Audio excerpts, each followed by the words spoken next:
이제 하나님의 말씀을 보시겠습니다. 오늘 은혜 받으실 말씀은 디모데후서 1장 7절의 말씀입니다. 신약성경 342페이지 디모데후서 1장 7절의 말씀입니다. 제가 봉독하겠습니다. 하나님이 우리에게 주신 것은 두려워하는 마음이 아니요 오직 능력과 사랑과 절제하는 마음이니. 아멘. 원로 목사님 나오셔서 말씀을 전해주시겠습니다.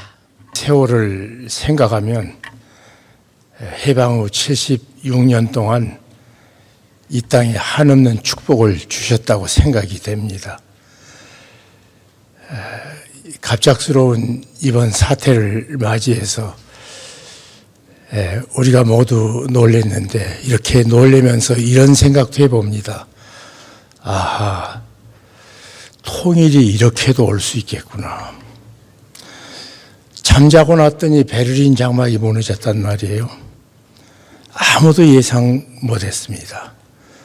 사실은 6.25도 아무도 예상 못했는데 터졌고 4.19도 그렇게 발전할 줄 모르고 우리들은 학생으로 뛰어댕겼던 것 기억합니다. 5.16도 상상 못할 일이었고 5.18 사태도 그랬습니다. 그럴 때마다 하나님께서 그것을 가지고 최선으로 여기까지 인도해 주셨습니다. 이런 놀라운 축복을 생각하면서 또 한편으로 생각해 보면 주께서 주시는 이 자유, 이 땅에 처음으로 우리 인생에게 자유가 무엇인지 알도록 75년을 살게 해주셨습니다.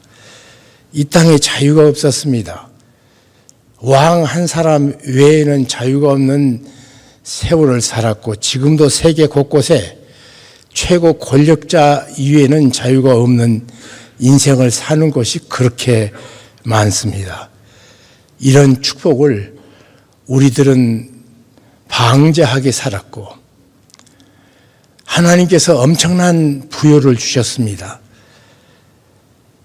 해가 지나면서 해갈이하는 작물들과 더불어서 우리들은 보릿고개를 넘어야 됐고 수많은 사람들이 배가 고파서 굶어 죽는 사람들 숫자가 많았습니다.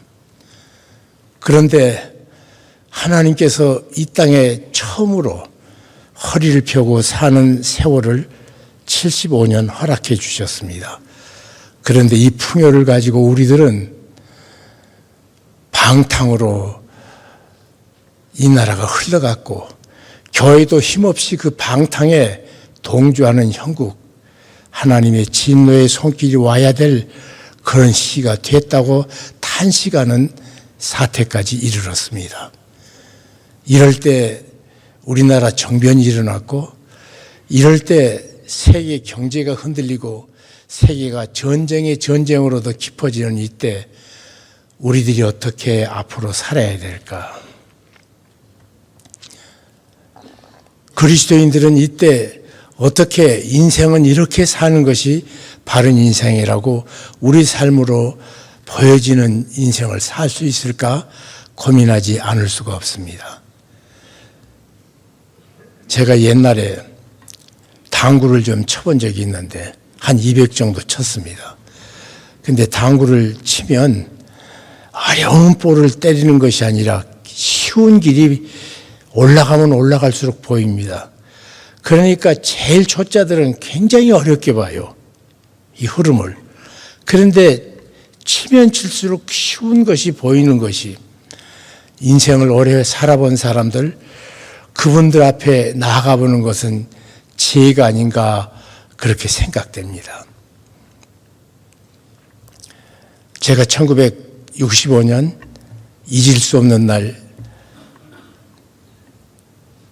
7월 24일 날 예수님 만났습니다. 너무 기뻤습니다. 제일 처음 해본 것은 다른 것이 아니라 그때는 기도인이라는 개념이 없었기 때문에 벽장이라는 집 한쪽에 들어가서 성경을 읽기 시작해서 5일 만에 처음으로 성경을 완파해 왔습니다. 창세기 있고 기도하고 출애굽기 있고 기도하고 그러니까 딱 5일 걸리더라고요. 온 세상을 다 얻은 것 같았고 하늘만 봐도 기쁘고 사람만 봐도 감격스럽고 감격과 기쁨으로 한 석 달 살다가 문제 하나가 생겼습니다. 내 마음속은 이처럼 귀하고 아름다운 곳으로 가득 찼는데 내 삶의 실생활을 보니까 초라하기 짝이 없고 예수 믿기 전에 걸음걸이가 땅바닥을 닿는데 발바닥부터 올라오는데 내 마음의 감동과 기쁨 그것과 내가 그렇게 살지 못하는 과거에는 알지도 못했던 연약한 내 모습들, 부족한 내 모습들을 보기 시작하면서부터 마음에 깊은 혼란이 찾아왔습니다. 너무너무 고통스러워서 제가 주변에게 물었습니다. 이 땅에서 가장 하나님 말씀대로 바로 산 사람이 어떤 사람입니까? 그렇게 물었더니 10명이면 한 7명이 가나안 농군학교 김영기 장로님 그분이시라고 그래요. 나는 한경직 목사님이라 조윤기 목사님 얘기할 줄 알았더니 별로 그분은 얘기 않고 시골에서 농사 짓는 장로님 그분이라고 그러셔요. 그래서 전화를 알아 했더니요. 무슨 말 하시는 거니? 40일 동안 40명을 뽑아서 훈련시키는 프로그램이 있는데 이제 마감이 돼서 당신이 올 수 없으니까 6개월 후에 지금 예약을 하고 지금 죽겠는데 어떻게 됩니까? 그래서 안 된다 그러는데 쫓아 들어가서 가나안 농군학교 40일 생활을 시작합니다. 새벽 5시 되면 그 어른이 깨우십니다. 그리고 내 앞서서 열심히 달립니다. 그래 구보로 우리들이 한 30분을 뛰고 나서 기도해야 하고 그리고 하루를 시작합니다. 게으른 놈이 새벽 기도를 부모님은 그렇게 열심히 갔지만 관심수 없던 제가 끌려가지고 새벽에 나가서 달리기 시작하고 그러니까 삶이 달라지기 시작하더라고요.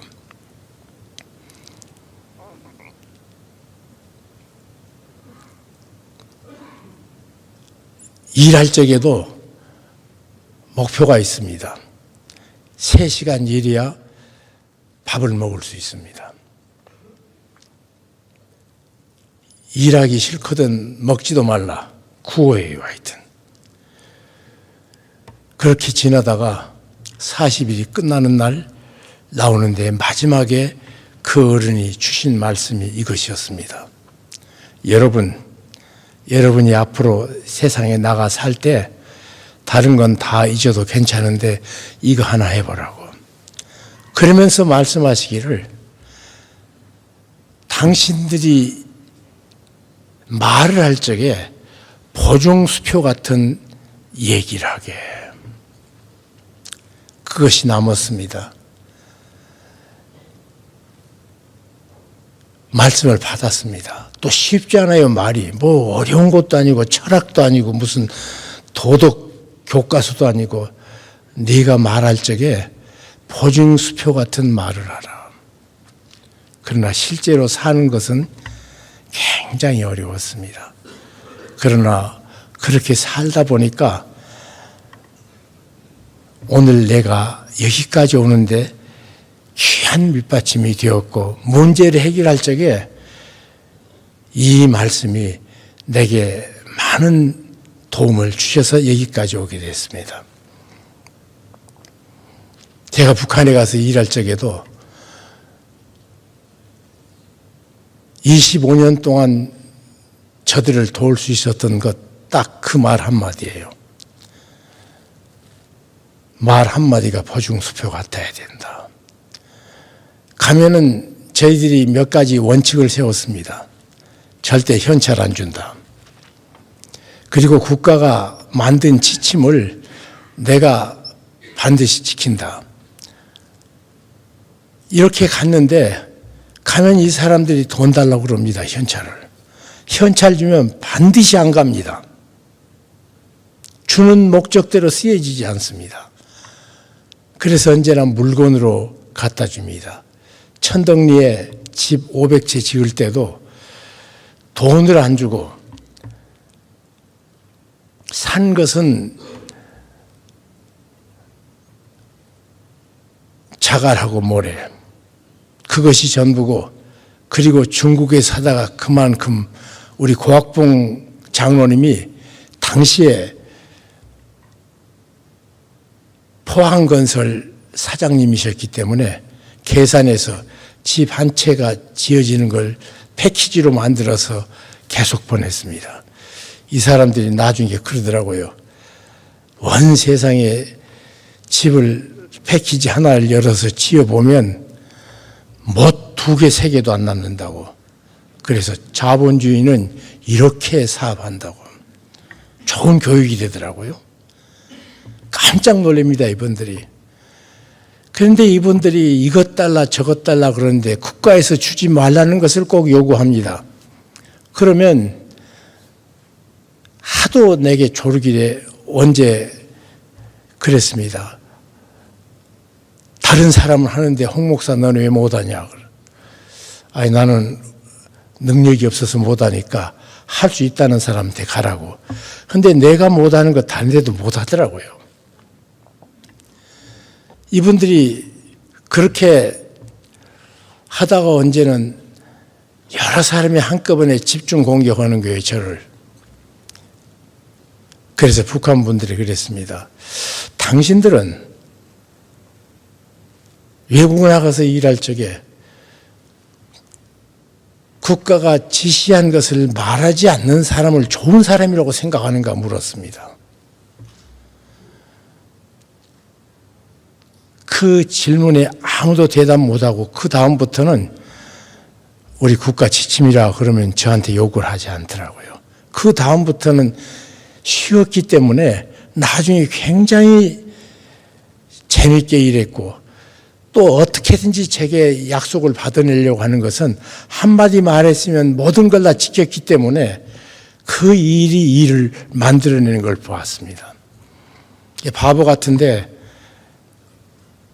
원칙을 갖는다는 건 이렇게 쉽더라고요.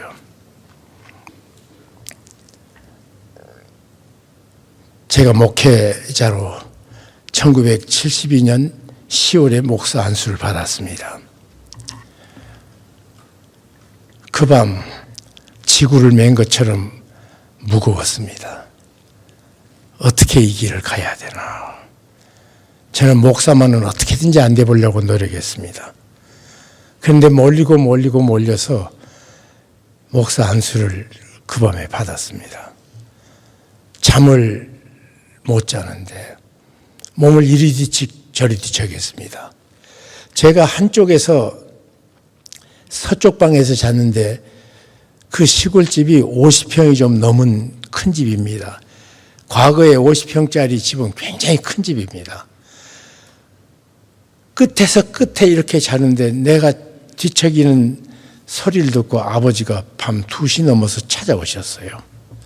야, 나하고 좀 얘기할 수 있냐? 그래서 좋습니다. 그랬더니 네가 잠을 못 자는구나.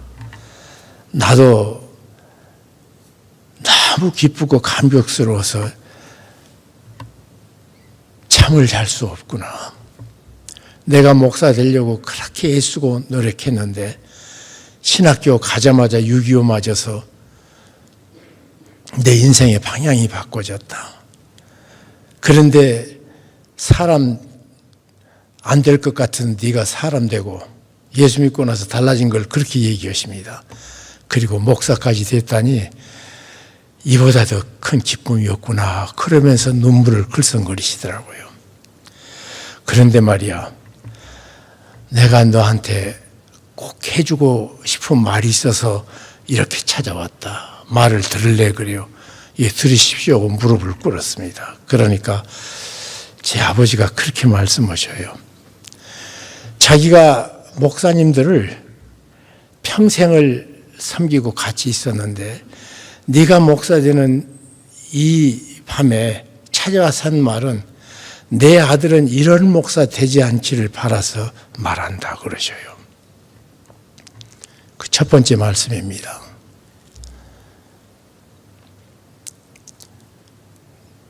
네가 이 세상 살면서 이제는 목사로 산다. 내가 모셨던 많은 목사님들이 진리의 말씀을 말씀하시기 때문에 마치 자기가 진리인 것처럼 익숙해서 그런지는 모르겠으나 어떻게 사람이 잘못할 수가 없이 살 수 있느냐. 그런데 목사님들은 너무 진리 속에 살아서 옳은 생각 속에만 살아서 그런지 잘못했을 적에 잘못했다는 말을 못 하시더라. 너는 잘못했다는 말하는 목사가 되어라. 두 번째로 목사는 혼자 일하는 것이 아니라 많은 사람과 함께 일한다. 그래서 많은 사람 도움 속에 일하는데 그것이 익숙해서 그런지는 모르겠으나 도움을 받으면서 감사하다는 표현을 못하더라. 감사한 것은 감사하다고 말하는 목사가 되기를 바란다. 딱 두 가지였습니다. 이 두 가지 말씀이 내 삶의 기초가 됐습니다. 해보니까 사람과 사람 사이에 잘못이 이루어지더라고요. 오해가 됐든 어떻게 됐든 내가 의지적으로 했든 내가 그냥 실수로 그렇게 했던 실수들이 계속 어려움들이 내 생애 속에 생기는데 그때마다 잘못했다 말하면 용서라는 관계로 잘못 안 했을 때보다 더 좋은 관계로 만나지더라고요. 아예 아무것도 없었던 것보다 거기서 인격적으로 용납하고 용서하는 마음. 두 번째로 또 말씀하신 그 말씀. 감사할 적에 감사하다는 말해라. 감사하다는 말 입에 붙었습니다. 그렇게 되더라고요. 정말 도움을 엄청 내가 많이 받고 살았어요. 그런데 내 주변에 사실은 대한민국에서 저 혼자 생각해요. 가장 제가 인복이 많은 사람이라고 생각합니다. 그런데 그렇게 된 기초가 잘못했을 적에 잘못했다고 말하고 고마울 적에 감사하다고 말하는 것이 정을 만들어요. 제가 며칠 전도 그렇습니다. 우리 설곡에 들어오면 설악면에 인터체인지 옆에 버섯집이 있습니다. 값도 싸고 또 제가 먹으면 배가 편해서 그 집을 자주 갑니다. 근데 갈 때마다 내가 감사드려서 뭐 한 달라도 더 주려고 애를 쓰셔요, 그 집에. 그런데 이분이 요 며칠 계속 주시는데 그 캐베츠를 채를 썰어 가지고 무쳐주는데 맛있어서 참 맛있다고 그러다가 제가 지난주에는 제 아내가 못 가고 제 혼자만 갔습니다. 거기서 먹고 나오면서 참 이거 맛있는데 이거 조금 어떻게 만드는 거 가르쳐 줄 수 있냐니까 목사님 하시게요. 아니 캐베치 있으면 만들 수 있지 않습니까? 그래. 아이 다른 건 다음에는 모르겠으나 오늘은 목사님 그냥 제가 드릴게요. 그리고 3일분을 듬뿍 싸줘요. 또 이번 주간에 갔더니요. 저를 보더니 목사님 마치 카베치가 떨어졌으니 카베치 한 덩어리 드릴게요. 그리고 싸서 주더라고요.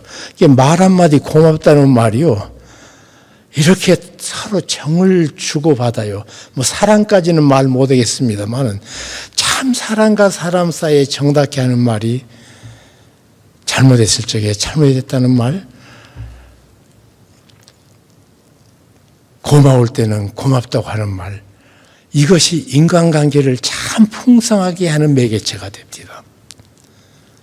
그런데 이것이 내 신앙에도 마찬가지예요.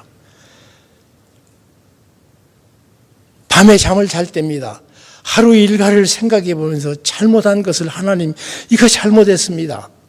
어제 우리 박 목사님께서, 우리 박윤선 목사님 이 얘기 하는데, 나는 이 나이가 되면요 성자가 될 줄 알았습니다. 그런데 지금도 기도하려고 눈을 감으면 하나님 앞에 죄송합니다, 잘못했습니다는 말이 얼마나 많이 터져 나오는지, 그 잘못했다는 말로 하나님 앞에 용서받는 축복을 그때그때마다 누릴 뿐 아니라 주께서 주신 은혜를 기억하면서 감사하면요, 주께서 그 사건에 함께 계셨더라고요. 그렇지 않으면 지나갑니다.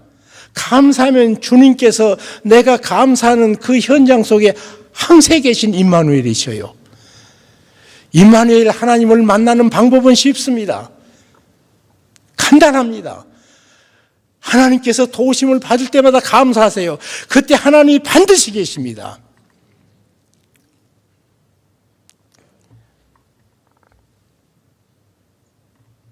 우리 아버지로부터 배웠던 인생의 것 참 쉬웠습니다. 그래서 어제 아침에도 기초를 알아야 된다고 목사님 설교하시던데, 가장 중요한 것은 언제나 간단하고 단순한 것입니다.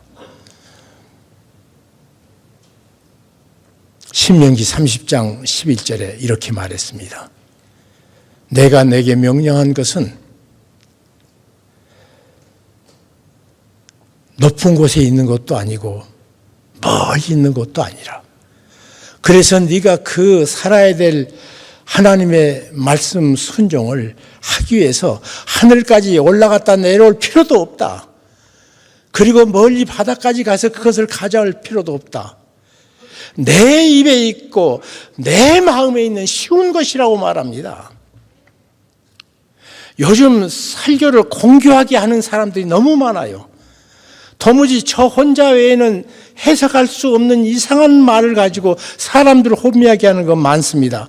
그거 갖고 사라지던가요? 안 사라져요. 그리고 하나님께서 우리에게 요구하는 것은 이렇게 쉬운 것, 누구든지 말하면 그 말을 실행할 수 있는 것을 불순종할 때 문제지, 우리에게 말씀하신 것을 우리가 순종할 수 없을 정도로 오묘 불가사의한 것은 주께서 문제 안 삼습니다. 예수 믿는 것도 그러잖아요. 믿어라. 누가 못해요? 아니, 주께서 다 해주고 믿어라, 그거밖에 없다고요. 뭘 하라고 그랬습니까, 우리한테? 하나님께서 우리에게 주신 거 하나하나 생각하면 얼마나 쉽고 단순하고, 근데 내가 어려워가지고 자꾸 어려운 것만 쫓아가서 이 세미나 가보고 저 세미나 가보고, 그래 답이 나옵니까? 주께서 내게 하신 말씀을 하나하나, 너무 쉬운 말씀을, 그 하나님께서 이처럼 앞으로 무슨 일이 될지 모르는 정치적인, 경제적인 혼란, 그 세계의 전쟁의 혼란, 할 것 없이 세계가 세계를 향해서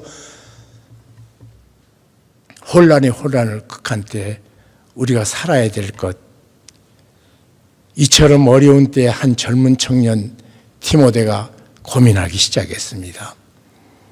사랑하는 믿음의 스승 사도 바울이 얼마 있으면 세상 떠난다는 사실을 알게 돼서 걱정했습니다.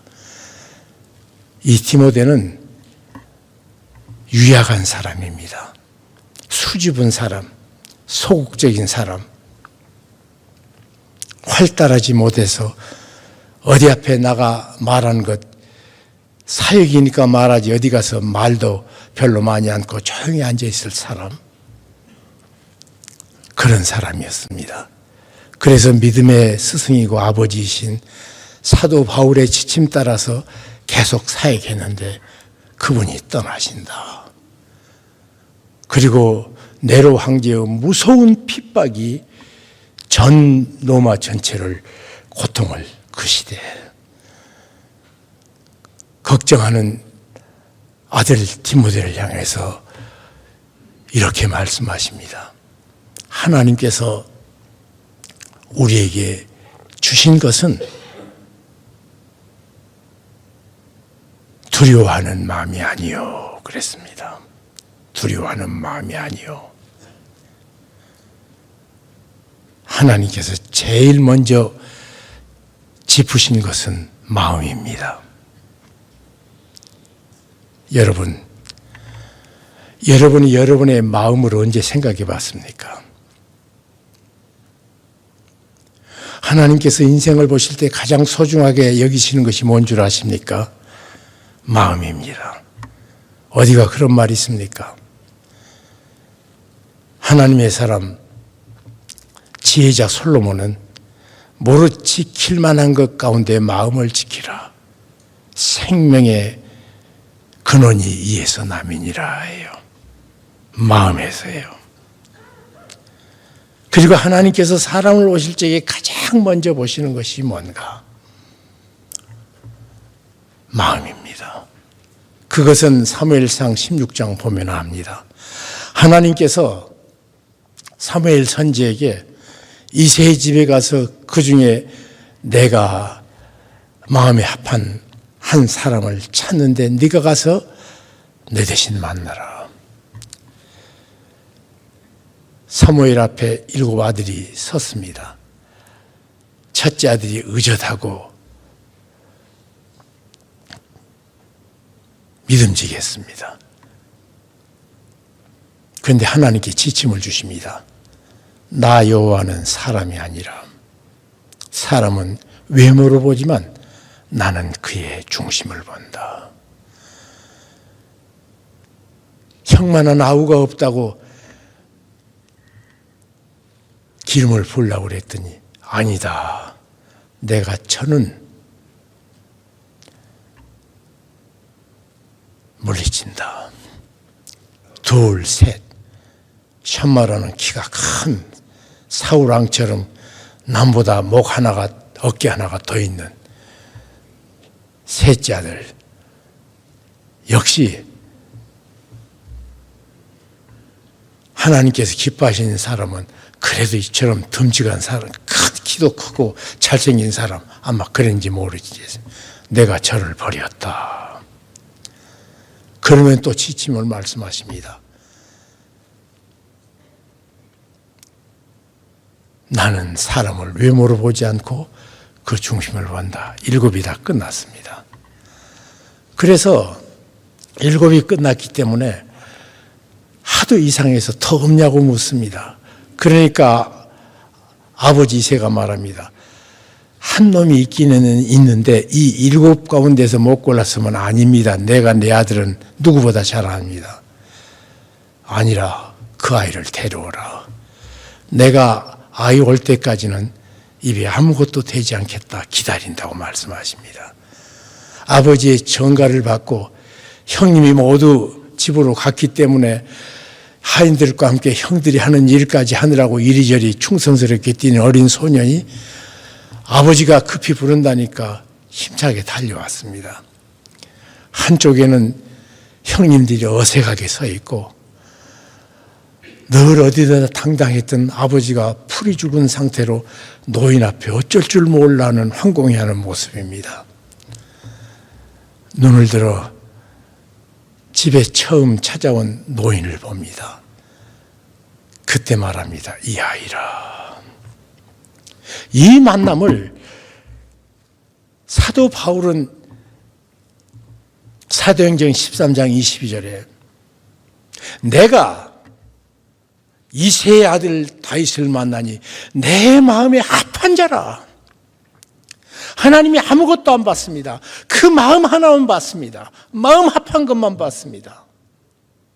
여러분, 이 말은 인생에게 엄청난 축복입니다. 왜 축복입니까?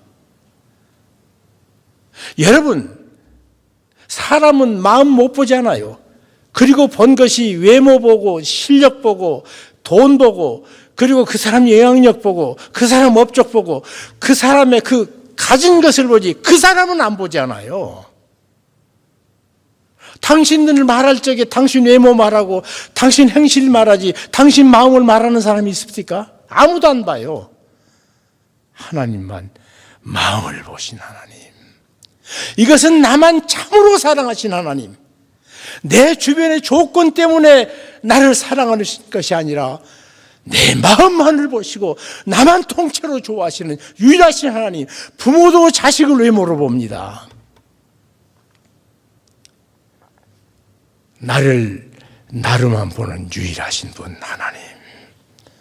그분 때문에 우리는 자신 있게 정직해도 되고요. 그렇기 때문에 자신 있게 우리는 억울해도 되고요. 자신 있게 우리들은 손해봐도 괜찮습니다.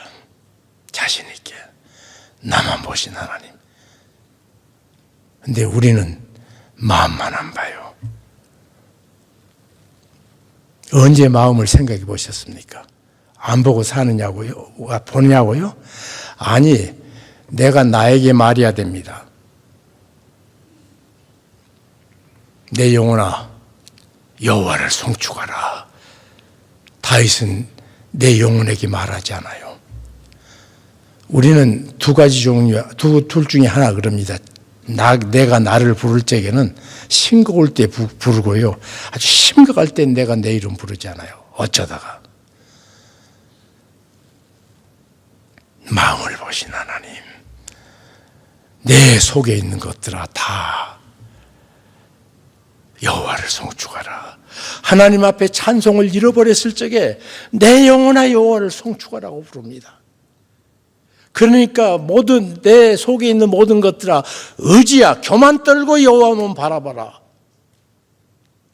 내 지성아 까불지 말고 여호와를 바라봐라. 내 감성아 변덕 부리지 말고 여호와를 찬양하라. 제가 해보니까 우리가 기도하려 나올 적에요. 어떤 때는 새벽에 나와서 3시간, 한 30분 정도는 계속 헤매고 내 머릿속에 일어나는 쓸데없는 생각으로 기도 못할 때가 제게 들어 있습니다. 그래서 언제부턴가 제가 그것을 해결하기 위해서요. 찬송을 부르기 시작했습니다. 한 5곡에서 10곡 부르는 사이에 반드시 마음이 하나님 앞으로 가지더라고요. 더럽고 추한 것이 사라지고. 그때부터 기도가 시작됩니다. 여러분 새해 찬송 많이 부르십시다. 외워서 부르십시오. 외워서 불러야 내 찬송이 되더라고요.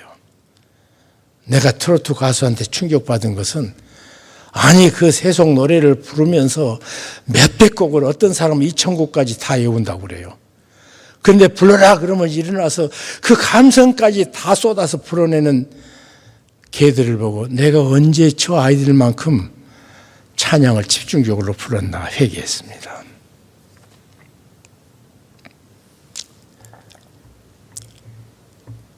그 마음 주님께서 8가지 팔복을 선포하셨습니다. 마음이 가난한 자는 복이 있나니 부터 시작해서 8가지가 다 마음이에요. 그런데 주님께서 우리에게 안 주신 것이 있습니다. 그 마음을 보십시오. 절대로 안 주시는 것 두려워하는 마음이 아니요. 그런데 우리는 마음에 두려워하는 것만 합니다. 근심, 걱정, 염려만 합니다. 나는 못 살고 내 근심, 걱정이 나를 대신해 살아요. 나는 내게 부재입니다.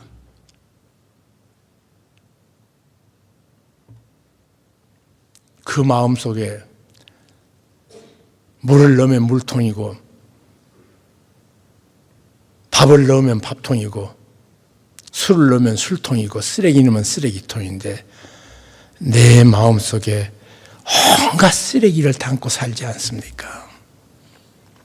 이 쓰레기 치우는 데는 찬송보다 더 좋은 게 없더라고요. 하여튼. 그런데 거기에 끝까지 맨 마지막에 나가는 것은 두려워하는 마음입니다. 이번 이 정권이 어떻게 될까 두렵죠? 주께서 말씀하십니다. 수고하고 무거운 짐진 자들은 다 내게로 오라. 내가 너희를 편히 쉬게 하리라. 세상에 남의 짐을 내가 지겠다는 사람은 한 사람도 없었습니다, 내게. 그런데 우리 주님이 나를 예수 믿은 다음에 근심 걱정할 때 나를 그렇게 부르시더라고요.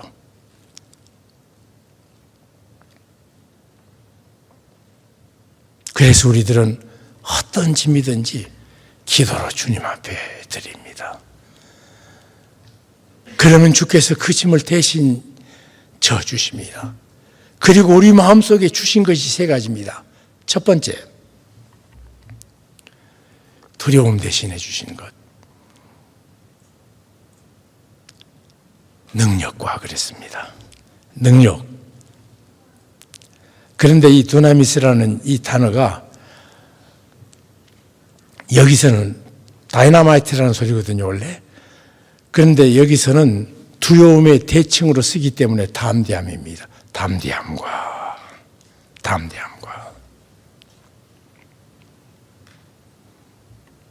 여호와께서 우리 마음속에 진정한 믿음을 가질 적에 담대함을 주십니다. 전 이스라엘이 덜덜 떨었습니다. 왕도 떨었고 장군도 떨었고 군인들도 떨었고 모두 덜덜덜덜 떨 때입니다. 여호와는 나의 목자시니 내게 부족함이 없다는 노래가 있었던 소년은 저까지껏 이길 수 있다고 말합니다. 그리고 나가 싸우겠다고 그러니까 사울왕이 아무도 나갈 수 없다고 생각하는데 어린아이가 그러니까는 가상이 여기서 자기 갑옷을 주고 자기 병기를 주었습니다. 입을 수 없을 만큼 어린아이 자기 것 아니까 벗어버리고 하나님과 평생 함께 하셨던 곰을 몰고 이리를 내쫓았던 물맷돌 늘 쓰던 것 길가에 가다가 시냇가에서 5개 주워가지고 그리고는 그는 골리앗 앞에 섰습니다. 어린 소년이 자기하고 싸운다니까 웃으면서 야 이놈아 빨리 도망가. 너 지금 내 앞에 꺼지지 않으면 너를 찢어서 한쪽은 공중에 새우밥을 그리고 한쪽은 맹수밥을 만들겠다. 그때 어린 소년은 말합니다. 너는 칼과 창으로 내게 나오지만 나는 만군의 여호와 이름으로 나간다. 여호와 이름이 함께하는 그 조약돌에 어떤 크루즈 미사일보다 더 큰 능력과 더 큰 정확도로 그를 쓰러뜨리지 않습니까? 그는 곰을 그리고 이리를 쫓아낼 때도 지 힘이 아니라는 걸 알았습니다. 그래서 하나님께서 힘을 주셔서 내가 그렇게 했다고 말합니다. 하나님의 임재를 누리고 느꼈던 그는 골리앗이나 일이나 곰하고 똑같습니다. 그 앞에 어떤 적이든 상관없습니다. 하나님을 향한 온전한 믿음을 가지고 내 던지니까 사망이 음침한 골짜기도 승리한다는 노래를 얻는 그 놀라운 축복. 골리앗을 물리친단 말이에요. 우리는 더 담대해야 될 필요가 있는 것은 이 땅에 오신 주께서 말씀하십니다. 너희가 세상에서 환난을 당하나 여러분 예수 믿으면 환난이 없어진다고 말하지 않습니다. 당한다고 말합니다.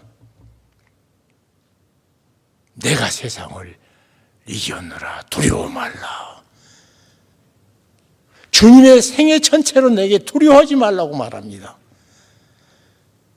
주께서 내게 주신 그 마음 붙잡읍시다. 우리 앞에 거대한 골리앗은 초계처럼 무너질 줄로 믿습니다.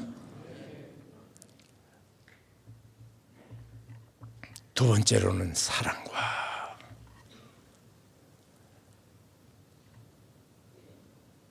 첫 번째는 세상을 향해서는 담대함입니다. 두 번째로 사랑은 내가 사랑하는 이웃과입니다. 인생의 풍요는 사랑의 풍요와 비례해서 갑니다. 언제 행복했습니까? 사랑할 때 행복했잖아요. 그죠? 언제 불행했습니까? 사랑이 내 마음에 썰물처럼 빠졌을 적에 불행했습니다. 이웃을 향해서는 사랑과 다윗은 하나님의 마음에 합한 다윗은 사랑하는 사람이었습니다. 다 하나님의 사랑을 풍성히 누렸던 평생을 삽니다.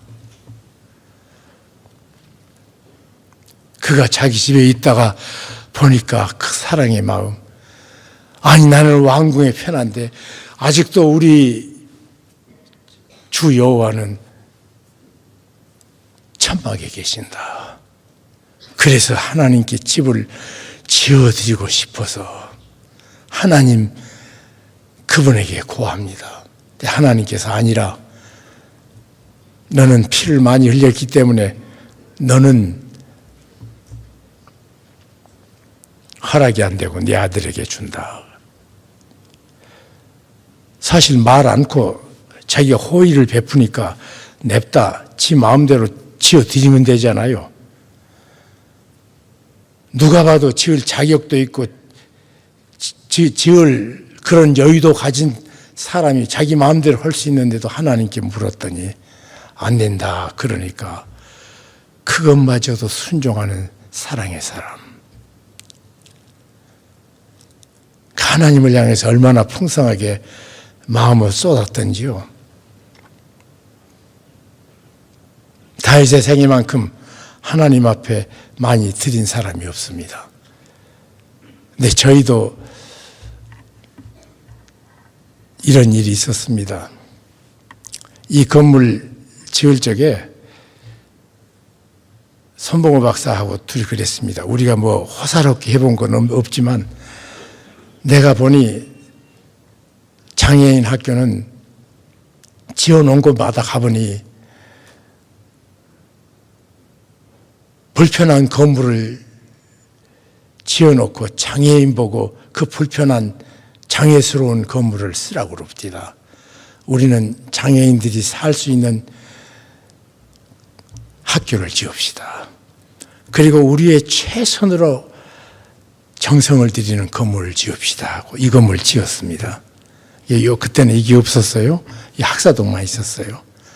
그것이 1999년에 대한민국의 밀레니엄 때 이 100년 동안 가장 잘 지어진 건물 200대 건물을 선정할 적에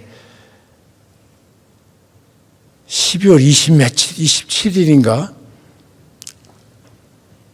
1999년 그 200대 건물 가운데 KBS에서 10개 톱 10을 설명했습니다. 그때 7번째로 이 건물을 얘기하더라고요. 근데 정말 지금 봐도 이 건물 참 잘 지어진 건물이에요. 색채고 뭐고 참 아름답지 않아요? 또 관리도 지금 거의 30년 됐는데 이렇게 아름답게 관리하는 학교가 대한민국에 없습니다. 아니 세계에도 나는 없다고 생각해요. 근데 처음 지어놓으니까 사람들이 에이 참 너무 과용했다. 너무 낭비했다 하는 소리가 들리더라고요. 그래 안 해도 되는데. 근데 사실은 이거 보면요. 이 벽체가 콘크리트 판넬이에요. 다 벽체가. 아십니까? 그리고 저기도 다 판넬 건물이에요. 이게 가장 값싼 것. 이 조적하지 않기 때문에 그냥 뚝뚝뚝뚝 그냥 지어 올라갔습니다. 시간이 없어서 그랬지만 우리 안에 최선을 다했을 뿐이지. 그리고 색깔을 참 잘 맞췄습니다.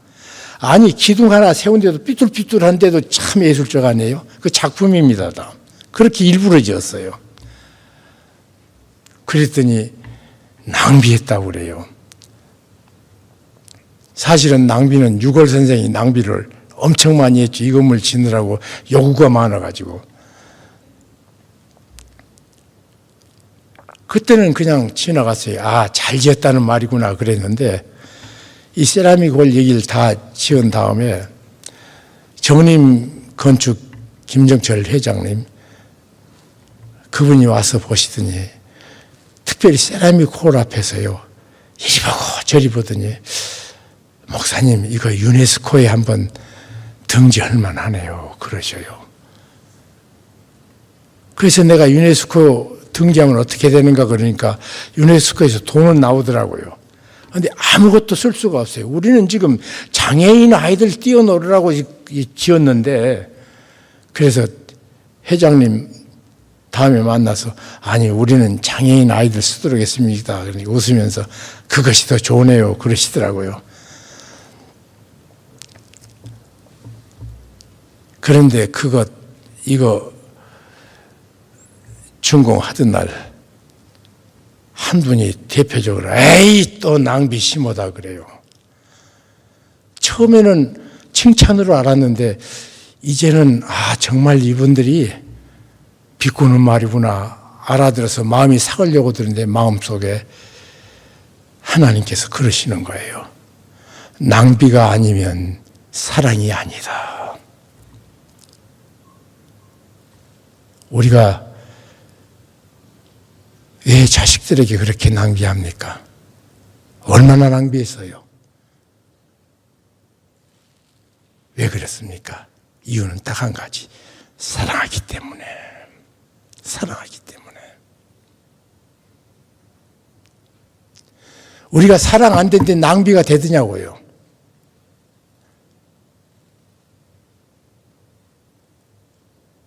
사실 낭비가 바보라면 그래서 조롱거리가 된다면 우리 아버지 하나님 바보입니다. 조롱받으셔야 됩니다. 하나밖에 없는 이 아들을 나를 위해서 낭비하셨더라고요. 하나님이 세상을 이처럼 사랑하사 이 아들을 낭비하셨으니 언제입니까?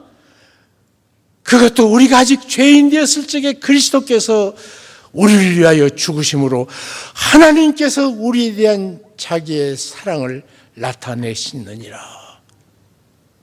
이 아들을 낭비하심으로 해요. 우리가 그 사랑 앞에 서면 그 사랑이 내게 넘칠 적에 밖으로 손이 나가더라고요. 아무리 인색한 사람도 예수 믿고 나서 달라지더라고요. 진정으로 새로운 세상을 향해서 손이 펼쳐지더라고요. 사도 바울은 그 낭비를 시간적으로 생각했습니다. 사랑은 오래 참고, 사랑은 성내고 싶은 마음을 참고, 교만하고 싶은 마음을 참고, 사랑은 무리하고 싶은 마음을 참고, 사랑은 참고 참고 참고예요. 시간 낭비지요. 그 귀한 시간을 우리 하나님, 제가 1965년 7월 24일 날 예수 그리스도를 영접할 적에 그분이 내게 찾아와서 하신 말씀은 야, 너 너무 오랫동안 투정 부렸지 않니? 자비의 음성으로 오랜 철학과 선택한 것도 예수 안 믿으려고 선택했습니다. 억지로 부모가 믿고 할머니가 할아버지가 믿었으니까 믿는 것이 억울해가지고 예수 안 믿을 짓들은 다 해봤습니다. 찾아오셔서 너 너무 오랫동안 그 자비로운 음성 앞에 무너졌습니다. 그 사랑을 한 다음 주님 기뻐하신 곳을 향해 나갈 적에는 아까운 것이 생각 안 납니다.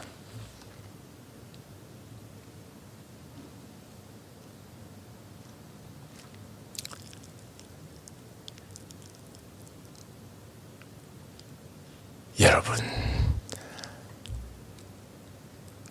이웃을 향해서는 사랑과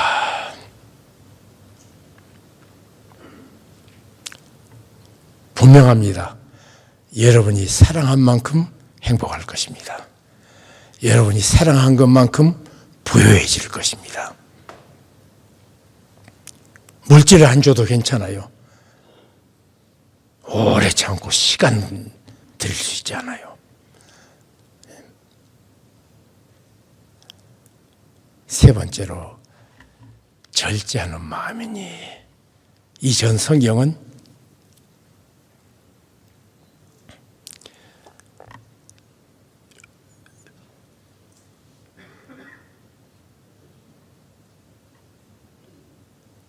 조용히 두려워하는 마음이에요. 두려워하는 마음.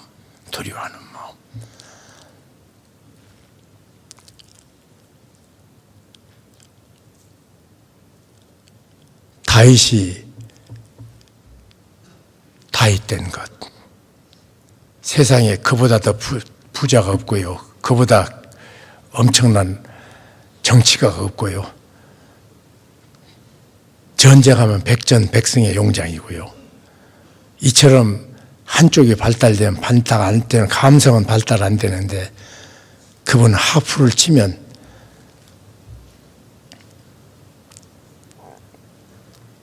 우울증 환자가 머리가 맑아지는 연주가고,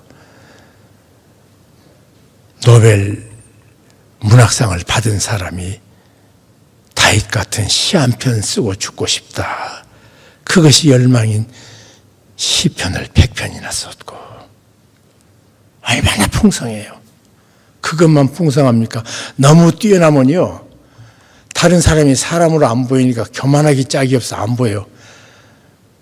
그런데 그는 이 세상에서 모든 사람이 부러워하는 요나단 같은, 다윗과 요나단의 우정을 알고, 그처럼 자기를 사랑해주는 사람과 좋은 관계를 가질 뿐 아니라 자기에게 가장 혹독했던 나단과 우정을 삼아가지고 후반기에는 가요. 제가 옥하는 목사나 하용조 목사 보고 싶을 때가 참 많거든요. 평생 의지하고, 이제는 이동원 목사하고 있으면서 맨날 이 목사가 나한테 머리를 들어받는 일밖에 안 오니까 하여튼 넷이 있을 때 그렇게 좋았단 말이에요. 그냥 보고 싶은 생각이 많습니다. 그런데 무엇보다 이제 내가 나이가 드니까 아무도 제게 잘못했을 적에 잘못했다는 말을 안 해줘요. 그러니까 내가 어디서 실수를 많이 할 텐데 안 해주니까 참 답답한다고요. 근데 넷이 있을 적에는 우리들이 잘못이라고 생각하면 대놓고 얘기했거든요, 서로.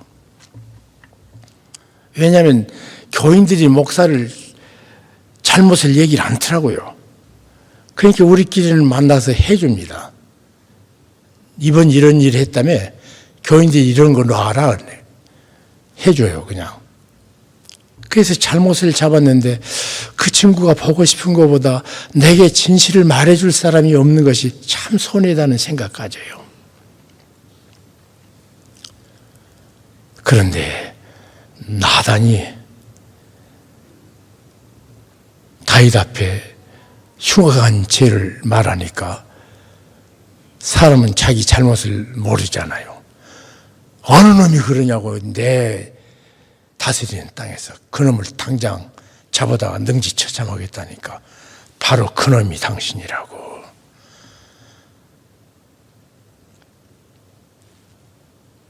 남에게 말하기는 쉬워도 남이 아프게 말하는 거 참 듣는 거 불편해요. 진실이지만. 그런데 내가 바로 그 사람이라고. 나중에 보면 이 나단을 얼마나 좋아했는지요. 누가복음 보면 다윗 다음에 솔로몬이 아니라 다윗 다음에 나단이에요. 이 마리아 계통이거든요. 나단이라고요. 중동 지방에서는 자기가 존경하는 사람의 이름을 따서 자기 아이에게 이름을 주었습니다. 이렇게 깊이 사랑할 줄 아는 사람. 자기로 인해서는 부족이 없지만 내가 불행한 것보다 더 불행하게 나를 만드는 건 자식들의 문제 아니에요. 얼마나 아파요. 내가 차라리 당하고 말지. 그런데 이 세상에서 가장 잘생긴 아들 앱살롬, 그 미국 사람들 미남을 탁 보고 지나면서 앱살롬 그런다고요. 앱살롬. 요즘은 이쁘면 뭐이든지 용서받는다고 그러대요. 우리 같은 사람은 용서도 못 받으니까 빨리 잘못했다고 그래야 돼요.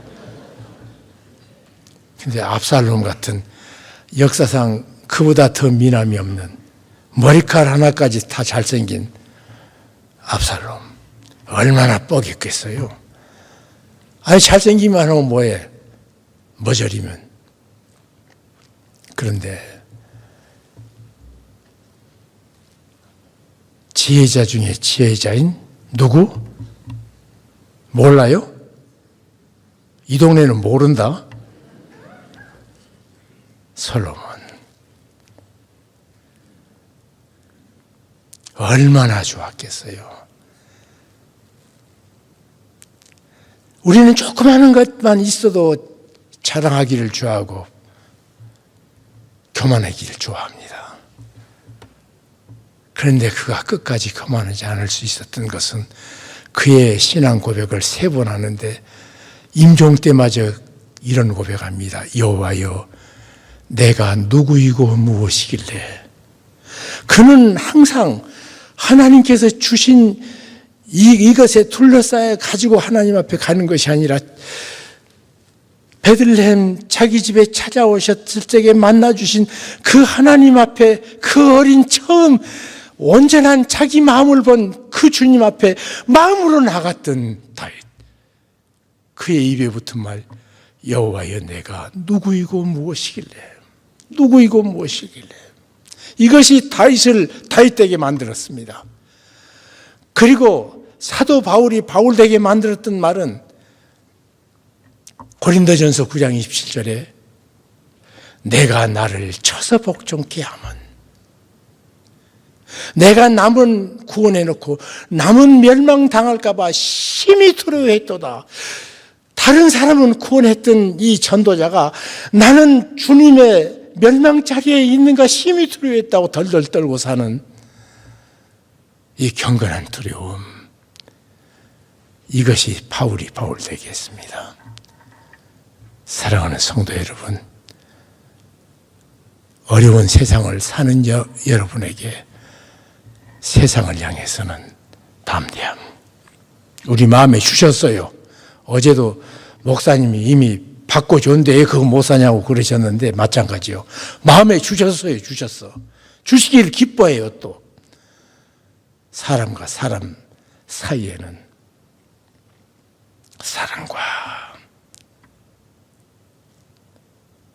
그러려면 늘 하나님의 사랑 앞에 나가시고 하나님의 감사는 하나님의 사랑을 임마누엘로 느끼게 해주시고 그럼 흘러난단 말이죠. 그리고 나 자신을 향해서 그 소중한 나, 하나님이 나만 좋아하신다고요. 나만. 내 주변 내 능력 안 좋아해요. 그건 하나님 앞에는 개떡이야. 하나님은 나를 해요. 나를 향해서는 우리 하나님 만났던 그 처음 그 마음 앞에 이렇게 서보십시오.